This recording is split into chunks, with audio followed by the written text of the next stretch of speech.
Hi යාළුවනේ ඉතින් කොහොමද ඔයාලට ඔන්න ඉතින් අද vlog එකක් ආවා අපි ගියපු ට්‍රිප් එක. ඔන්න ඉතින් අපි අනුරාධපුරේ ඉඳන් මහියංගනයට තමයි ගියේ. මහියංගනයෙන් දැකපු ලස්සනම දසුනක් තමයි මෙන්න මෙතන තියෙන්නේ. හැබැයි ටිකක් ශෝකජනකීය වීඩියෝ එකක්. මොකද මෙතන අලියෙක් මැරිලා හිටියා.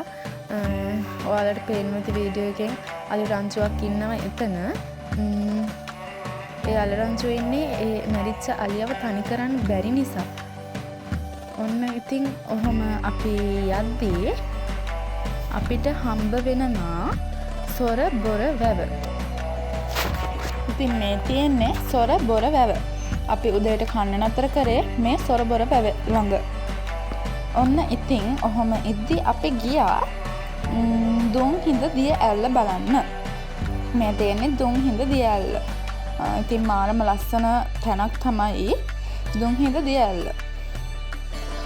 ඔන්න එතනින් පස්සේ අපි යනවා දෙමෝදර කෝච්චි ස්ටේෂන් එක බලන්න. ඉතින් මේ තියෙන්නේ කෝච්චි ස්ටේෂන් එකේ කෝච්චියක් යනවා. ඔන්න ඉතින් මාරම ලස්සනයි. ඉතින් මං ඇත්තටම ඉපදුනේ බදුල්ලේ. මං මැරි කරේ අනුරාධපුරෙන්.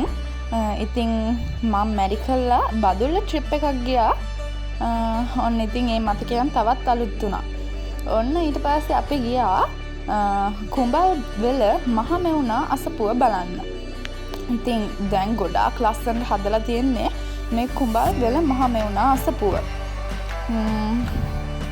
ඇත්තටම කිව්වොත් මාරම ලස්සනයි. දැන් කලිනුත් ලස්සනයි. කලින් නම් මං කලින් එහෙද්දී එහෙම ලොකුවට හදලා තිබ්බේ නෑ. මේක දැන් නම් ගොඩක්ම ලස්සනයි. බලන්න වටේ පිටේ කොච්චර ලස්සනද කියලා මල් වවලා. එතකොට මේක හදන්න මෙයාලා කොච්චර මහන්සියක් වෙන්නේ නැතිද බලන්නකෝ. වටේම පේනවා ඉතින් කඳු පිරීලා. ඔන්න ඉතින් කියලා වැඩක් නැහැ. ඉතින් මාරම ලස්සන තැනක්. ඉතින් මහමෙවුනා අසපුව කියන්නේ ඔයාලා ගිහින් නැත්නම් අනිවාර්යෙන්ම බලන්න මහමෙවුනා අසපුව.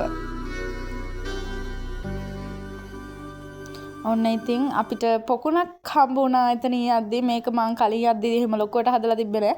දැන් නම් මාරම ලස්සනයි. හංසෝ එහෙම ඉන්නවා. එතකොට මාළු පැටවෝ ඉන්නවා. මාරම ලස්සනයි. ඔයාලගේ අදහසුත් කියන්. ඔයාලත් ගිහින් තියෙනවද නැද්ද කියලා අපිට කියන්. ඔන්න ඉතින් මෙතනින් vlog එක ඉවර කරන්න හදන්නේ. මේ තියෙන්නේ අපේ ඡායාරූප කිහිපයක්. එහෙනම් අපි ගිහින් එන්නම්. සතුටින් පරිස්සමින් ඉන්න. ආදරේ හැමෝටම.